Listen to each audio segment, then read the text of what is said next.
العلاج طبعا مش واحد لكل الناس، لكن هو بيبقى عبارة عن بنوتة جميلة بعتالي بتسأل، بتقول عندها قشرة دهنية على فروة راسها وبتنزل كمان على وشها ودنها، وبتحس بالتهاب شديد قوي واحمرار وقشرة شديدة قوي في شعرها، وكأن بتحس في تلج على فروة راسها.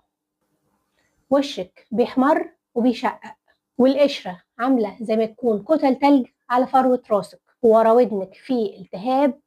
ده مش تعب عادي، دي غالبا اكزيما، ونوع معين من الاكزيما اسمها اكزيما دهنية، ومحتاجة ان انت تعرفي ازاي تتعاملي معاها صح. الاكزيما الدهنية عبارة عن التهاب مزمن في الجلد بسبب كائن حي اسمه ملاسيزيا. هو طبيعي بيعيش على الجلد بنسبة معينة، لكن في بعض الأحيان